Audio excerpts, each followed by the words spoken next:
La confiance en soi d'un enfant ne se brise pas d'un seul coup. Elle se fissure, petit à petit, à cause de gestes simples que nous répétons chaque jour en pensant bien faire. Aujourd'hui, je vais vous parler de 7 habitudes discrètes que beaucoup de parents font sans s'en rendre compte, mais qui affaiblissent la confiance de leur enfant. Et l'habitude numéro 5 est probablement la plus répandue dans presque toutes les familles, alors restez bien attentifs. Si c'est la première fois que vous regardez mes contenus, pensez à soutenir la chaîne avec un like et un abonnement. Cela m'encourage à continuer à partager des conseils utiles pour les parents. 1. La protection qui étouffe.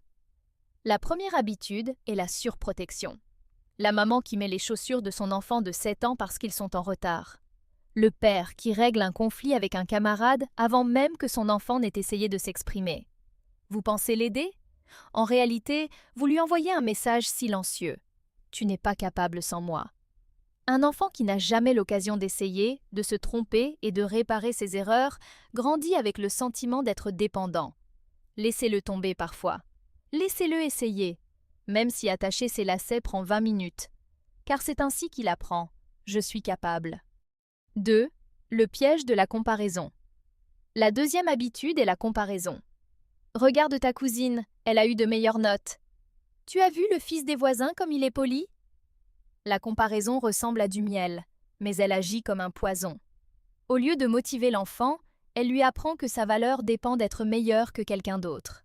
Et souvent, il finit par détester celui avec qui on le compare, et par douter de lui-même. Si vous devez comparer, comparez-le avec lui-même. Tu lis mieux qu'il y a 2 semaines. Tu as fait plus d'efforts aujourd'hui. C'est ainsi que la confiance se construit. 3. Les compliments vides. Cela peut surprendre, mais certains compliments peuvent aussi fragiliser la confiance. Quand on répète toute la journée « tu es un génie, tu es le meilleur, tu es le plus intelligent », l'enfant finit par avoir peur d'échouer, parce que s'il échoue, l'image de l'enfant génial s'effondre. Alors, il évite de prendre des risques. Au lieu de louer le résultat, félicitez l'effort. Au lieu de dire « tu es très intelligent », dites plutôt « je suis fier de voir à quel point tu as persévéré pour résoudre ce problème ». La confiance vient de l'effort, pas de l'étiquette.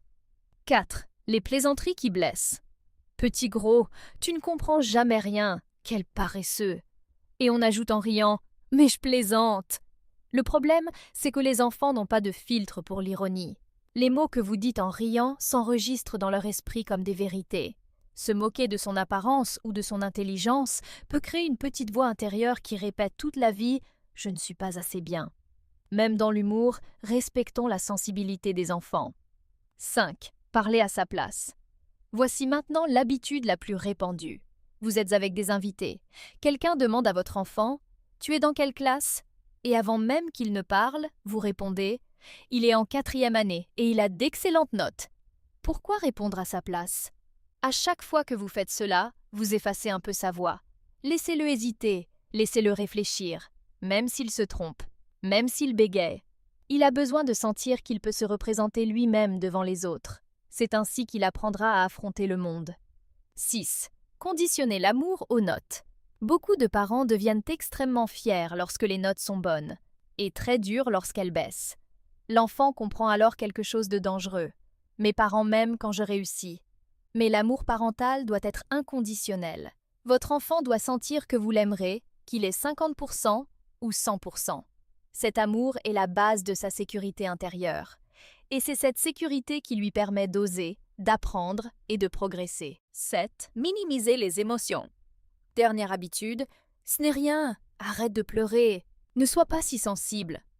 Pour vous, la situation peut sembler insignifiante, mais pour l'enfant, elle est importante. Quand on nie ses émotions, il commence à douter de lui-même. Il apprend que ses sentiments ne sont pas légitimes. Plus tard, cela peut le rendre très vulnérable face à la pression des autres.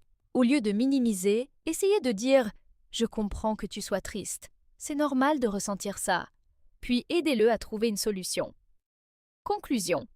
Élever un enfant confiant ne demande pas des efforts extraordinaires. Cela demande surtout de la conscience. Observez nos mots, observez nos réactions automatiques.